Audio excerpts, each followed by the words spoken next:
Пайғамбарымыз Мұхаммед Мұстафа саллаллаху алейхи уассалам бір хадисінде былай дейді: Буниял исламу аля хамсин шахадати ан ла илаха иллаллах ва анна Мухаммадар расулуллах ва иқамис салати ва итаиз закати ва сауми рамадан ва хаджил байт.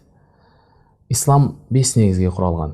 Ең әуелгісі Алладан өзге құлшылыққа лайық тәңір жоқ екендігіне куәлік ету, және Мұхаммед Мұстафа саллаллаху алейхи уассаламның Алланың елшісі екендігіне куәлік келтіру. Екіншісі 5 уақыт намаз оқу, үшіншісі зекет беру, төртіншісі Рамазан айында ораза ұстау, бесіншісі қажылық жасау деп айтқан екен. Міне біз осындай қасиетті айда осы ислам пайғамбарымыз саллаллаху алейхи уассалам баян еткен ислам дінінің 3-ші парызын өтеудеміз. Ол Рамазан айында ораза ұстау болып табылады. Кейбір хадистерде ораза зекеттен бұрын айтылған, немесе зекет оразадан кейін айтылған хадистерде кездесіп жатады. Пайғамбарымыз саллаллаху алейхи уассалам исламның тірегі деп атаған ораза ерекше құлшылық болып табылады. Мәселен, пайғамбар саллаллаху алейхи уассалам әлгі баян еткен исламның 5 шартына тоқталсақ, әуелгісі кімде-кім ла илаха иллаллах Мұхаммед расулулла деп шынайы ықыласымен айтатұғын болса, және сол сөздің мағынасын түсінсе, яғни Алладан басқа тәңір жоқ екендігіне, құлшылыққа лайық ешбір тәңірдің жоқ екендігіне шынайы сенсе, шынайы иман келтірсе, және Мұхаммедтің Алланың елшісі екендігіне куәлік келтірсе, барар жері жәннат болмақ. Екіншісі, намаз деп пайғамбар саллаллаху алейхи уассалам баян еткен. Намазда Алла тағаланың пендесіне 5 мәрте күніге мінәжат жасауына, құлшылық жасауына, Раббысымен тілдесуіне мүмкіндік беретін ұлы құлшылық болып табылады. Оразаға келетін болсақ, ораза да мұсылман адамға пайдасы тиетін, үлкен пайдасы орасан зор құлшылықтардың бірі болып табылады. Зекет те дәл сондай мұсылманның өзге мұсылмандарға пайдасы тиетін, адамға Алланың жаратқан пендесіне пайдасы тиетін құлшылық болып табылады. Қажылық та кісінің, мұсылман пенденің күнәсінің кешіруіне, Алла тағаланың үйіне барып құлшылық жасауына мүмкіндік беретін үлкен құлшылықтардың бірі болып табылады. Пайғамбарымыз саллаллаху алейхи уассалам Рамазанның артықшылығы жайында айтылған бірнеше хадистер бар. Мысалы, пайғамбарымыз саллаллаху алейхи уассалам бір хадисінде былай дейді: "Ман сама Рамадана иманан ва ихтисабан гуфира лаху ма тақаддама мин занбих." Кім-дегім Рамазан оразасын иман келтіріп, сауабын Алладан күте отырып, Рамазан оразасын ұстайтын болса, оның өткен күнәлері кешіріледі дейді.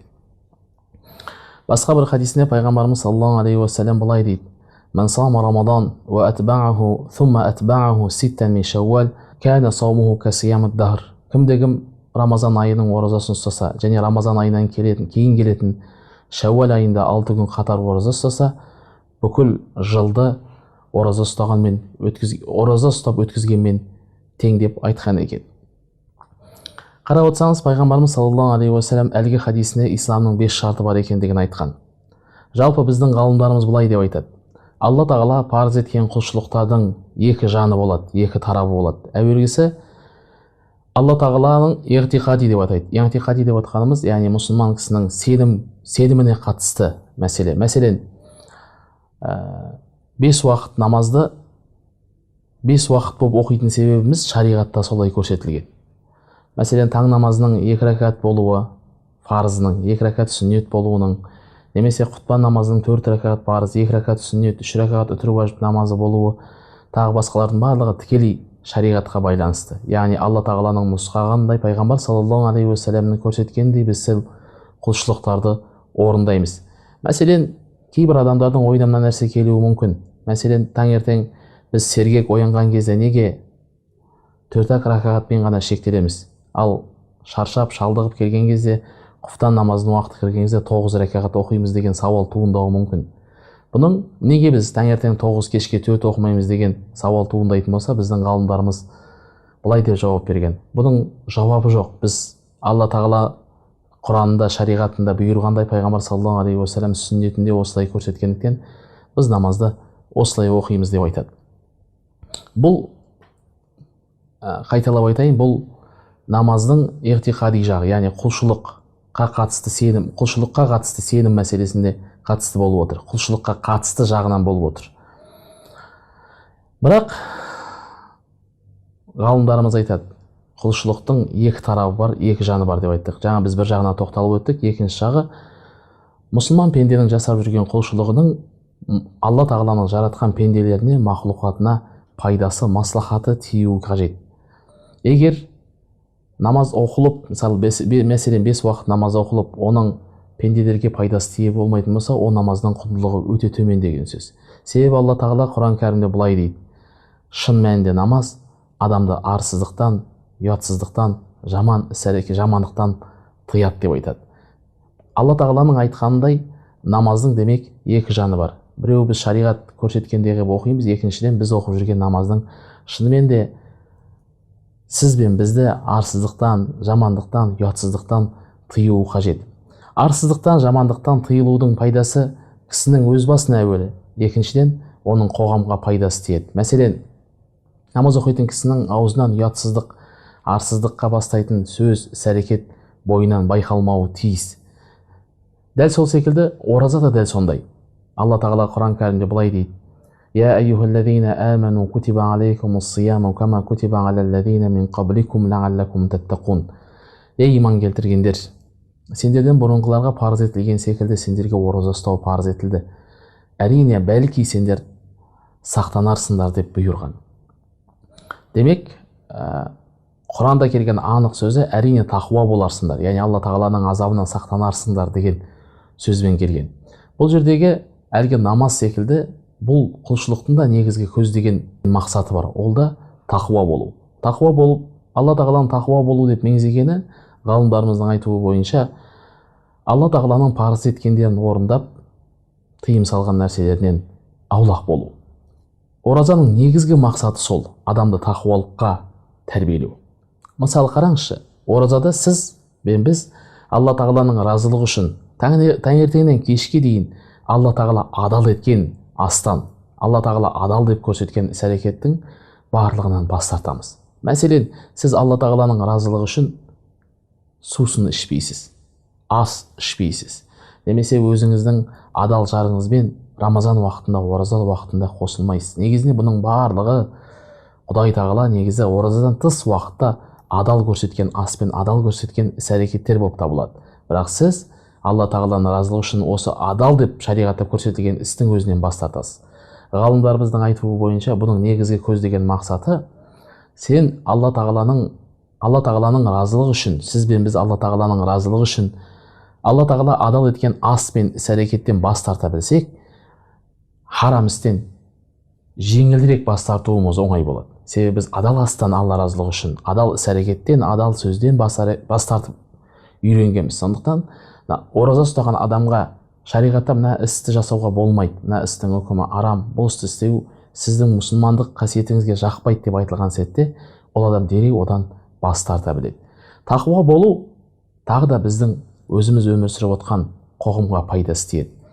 Мәселен, жаңа айтып өткеніміздей, намазда арсыздықтан, жамандықтан, ұятсыздықтан тыяды дедік. Ал ораза болса адамды тақуалыққа жетелейді деп айттық. Тақуалық та Алла тағаланың бұйырған іс-әрекетін орындап, тыйым салған іс-әрекетінен аулақ болу. Дәл осы екі құлшылықты орындаған адамнан, яғни тақуалыққа қол жеткізген адамнан ешқандай жамандық күтпейсіз. Сол үшін біздің қазақ халқымыз намаз оқыған кісіні ерекше құрмет көрсетеді.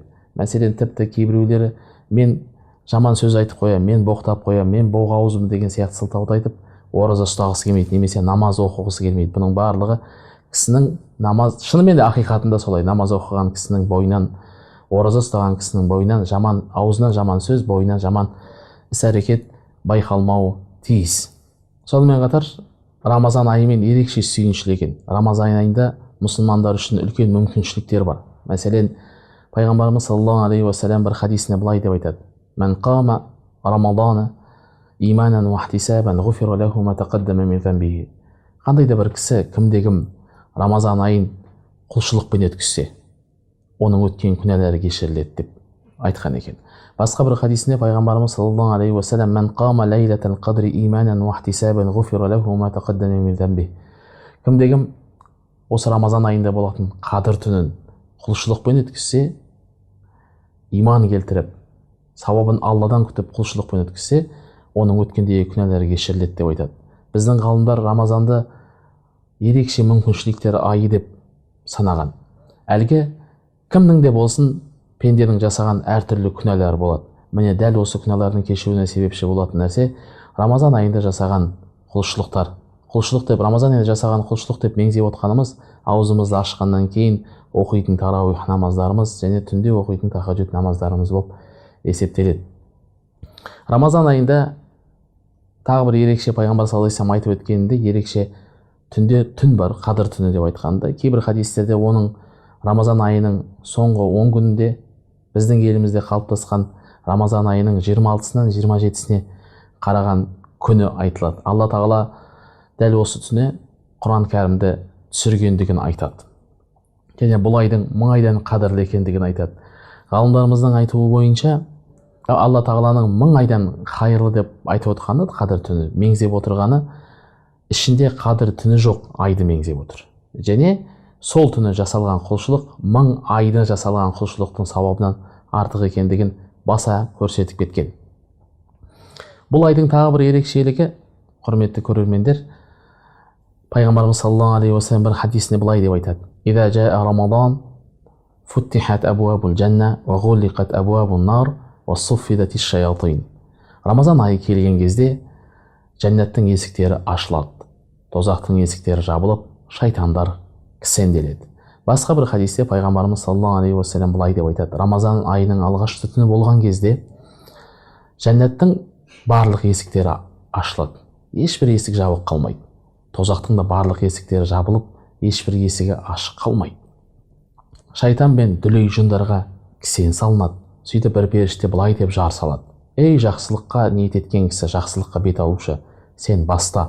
Ей жамандыққа ниет еткен кісі, сен таста." Рамазанның әрбір түнінде Алла тағаланың азат еткен, тозақтан азат еткен құлдары болады деп айтқан хадистері бар. Ғалымдарымыздың айтуы бойынша Рамазан айында мұсылман пендеге шайтан азғыра алмайды. Шайтан пенде оны жақсылық жасауға кедергі бола алмайды. Демек, сіз бен біз мұсылмандар дәл осы мүмкіншілікті пайдаланып, Рамазан айында көп құлшылық жасауға асығайық. Құрметті көрермендер, Рамазан айында ораза ұстау дегеніміз азаннан кешке дейін тек қана ішіп жеуден тыйылу емес. Рамазан өте бір үлкен мектеп болып табылады. Рамазан негізінде үлкен шүкіршілік айы. Шүкіршілік айы деп айтуымыздың себебі, басты себебі, сіз ашыққан кезде, шөлдеген кезде ашығудың не екендігін түсінесіз. Күнде тамақ таба алмай зар жылап жүрген адамдардың халін түсінесіз. Алла тағала Рамазан айында оразамызды Алла тағаланың қалағанындай, Алла тағаланың мұрат еткеніндей ұстауымызды нәсіп етсін.